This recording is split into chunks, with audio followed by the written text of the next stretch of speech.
clima lá em Brasília tá bem mais quente que o clima nosso aqui no rádio hoje. Tá pegando fogo lá em Brasília, Juliano. Rapaz. Lá não E tá tem uma fácil, nova não. decisão aí sobre a questão do Acabou de Bolsonaro? sair. Antes de eu entrar aqui ao vivo com vocês, eu estava lendo a decisão que acabou de ser publicada do ministro Alexandre de Moraes.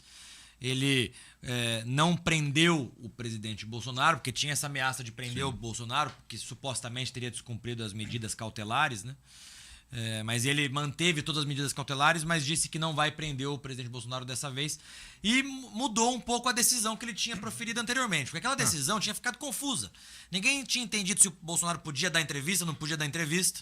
Agora ele disse que o Bolsonaro está liberado a dar entrevista. O que ele não pode é usar as suas próprias redes sociais. Entendi. O senhor, inclusive, está no período de recesso lá em Brasília, mas o senhor esteve lá. Inclusive, eu vi várias postagens, fotos. O senhor lá em Brasília. O senhor é um porta-voz do presidente ou do ex-presidente Jair Bolsonaro aqui no Paraná. Sim. O senhor esteve lá para fortalecer essa luta também, que é uma luta intensa. Intensa. Que o ex-presidente e seus aliados aí estão tendo com o STF, a gente pode dizer, ou com o ministro Alexandre de Moraes? Com o ministro Alexandre de Moraes, Juliano. Na segunda-feira, eu tinha uma agenda em Curitiba. Eu me reuniria ali com os vereadores do PL da nossa capital, Curitiba, e com algumas outras lideranças políticas, ativistas de Curitiba. Tive que cancelar as pressas porque nós somos chamados a Brasília, numa reunião grande de toda a oposição da Câmara dos Deputados e do Senado, junto com o presidente Bolsonaro, para a gente decidir os próximos passos, aquilo que nós vamos fazer. Então eu fui a Brasília correndo na segunda-feira, na terça-feira voltei a Londrina, e nessa reunião de segunda-feira nós então decidimos os próximos passos. O primeiro deles é a manifestação do dia 3 de agosto, que se me permite aqui, já quero convidar todas as pessoas a estarem nas ruas no dia 3 de agosto. É dia 3 mesmo, estão confirmando. Dia 3, confirmado. Diferentemente das últimas manifestações em que se optou naquele momento por focar na manifestação em um único lugar, que era em São Paulo, agora não, nós optamos por liberar cada município se organizar da maneira que achar melhor para no dia 3 de agosto estar nas ruas. Deputado, essa é uma medida que mexe com a população, essa questão dos apoiadores e tudo mais. Mas no Congresso, vocês têm uma pauta de trabalho de agora para frente também? Nós estamos num recesso. Há um posicionamento, é uma visão de eleitor, há um posicionamento estranho do presidente da Câmara dos Deputados.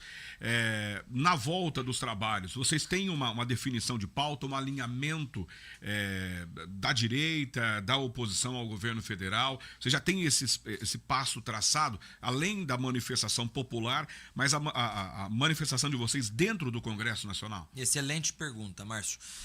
Outra deliberação que nós tivemos na segunda-feira foi justamente as pautas que nós iremos focar 100%. São três, dessas três, duas na Câmara, uma no Senado. As da Câmara são a anistia já. Nós temos que aprovar a anistia em nome desses senhores, dessas senhoras de idade, centenas de pessoas que estão presas ou que foram processadas, estão com tornozeleira, muitos condenados a 14, 15, 16, 17 anos. A Débora do Batom acabou se transformando no símbolo disso, que foi aquela senhora que pintou com um batom, escreveu uma frase, perdeu uma mané com um batom na estátua na frente do Supremo Tribunal Federal. Foi quando ela tinha 14 anos. A gente tem um absurdo, é inimaginável. Um batom que qualquer água com sabão limpa a estátua. Então a primeira pauta, anistia já. A segunda pauta é o fim do foro privilegiado. Eu, particularmente, tenho insistido na tese do fim do foro privilegiado, porque eu entendo que essa é a origem dos problemas. Porque o que acontece? Toda vez que a Câmara ou o Senado vota alguma medida, que seja uma medida para colocar as instituições dentro das suas 4 linhas, o Supremo Tribunal Federal começa a ligar para os deputados: olha, você tem um processo aqui. E os deputados, muitas vezes, principalmente aqueles que têm rabo preso, recuam. Então nós precisamos tirar o foro privilegiado para que os parlamentares sejam julgados na primeira instância, para que a gente não fique amarrado a essa pressão política que o Supremo Tribunal faz. O nome é foro privilegiado, mas que privilégio que nós temos em ser julgado pelo Supremo Tribunal Federal? Nenhum. Eu quero ser julgado como qualquer cidadão, na primeira instância. Se eu perder, eu posso recorrer para a segunda instância, terceira instância, enfim. Essas são as duas pautas da Câmara, e o Senado vai focar 100% no impeachment do ministro Alexandre de Moraes, que, aliás, o senador Flávio Bolsonaro já fez esse protocolo ontem ou antes de ontem, e vários senadores já estão apoiando o pedido de impeachment. São pautas prioritárias para vocês. Pautas prioritárias. E digo para vocês, na Câmara, Nós temos uma boa conversa com o presidente Hugo Mota. Mas ou ele acata e respeita as pautas que são importantes para nós da oposição, ou nós vamos rachar com ele. Nós sempre optamos pelo caminho do diálogo, da conversa, avançar as nossas pautas. Mas ele também precisa entender o nosso lado. Nós precisamos avançar. A pauta da anistia é importantíssima para a pacificação do Brasil.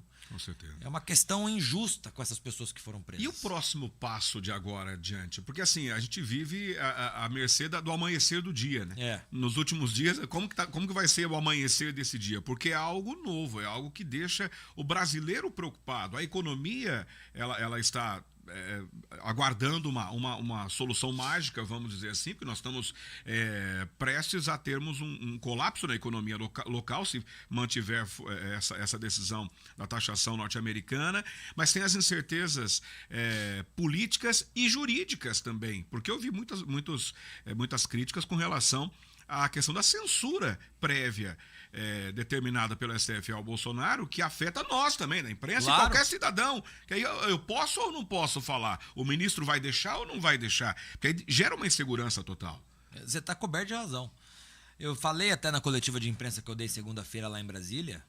Falei, olha, essa decisão do ministro Alexandre de Moraes de proibir o presidente Bolsonaro de dar entrevista, a vítima não foi ele. A vítima foram os jornalistas do Brasil, que ficaram proibidos de entrevistar o presidente Bolsonaro. Proibido de trabalhar. Proibido de trabalhar. O Lula só foi proibido de dar entrevista depois que ele foi preso. Condenado em primeira, segunda, terceira e quarta instância. Daí ele foi preso, foi proibido da entrevista. E mesmo assim o Supremo ainda deu algumas exceções, liberando ele para dar entrevista para alguns veículos de comunicação. O Bolsonaro não foi condenado. O Bolsonaro é vítima de um processo de perseguição judicial. Não tem decisão nesse processo ainda. E o ministro Alexandre de Moraes, na decisão que tinha proferido na segunda-feira, tinha proibido ele da entrevista. Hoje, como eu disse, ele recuou. Disse que o Bolsonaro está liberado a dar entrevista. Porque, veja, uma pessoa tem direito a fazer a sua defesa jurídica, que ela faz por meio dos seus advogados, que é o que o Bolsonaro está fazendo. O advogado vai lá, peticiona no processo, defende ele dentro do processo. Mas ele também tem direito de fazer a sua defesa política, de falar com o povo, de dizer para a população porque, na visão dele, ele está sendo, na nossa visão, ele está sendo injustiçado, as decisões equivocadas do ministro Alexandre de Moraes. E pela primeira vez, ao longo desses últimos 4 ou 5 anos, eu vi ontem a imprensa brasileira criticando ferrenhamente o ministro Alexandre de Moraes nessa decisão. Editorial do Globo, do Estadão, da Folha de São Paulo, todos criticando essa censura prévia que havia sido imposta.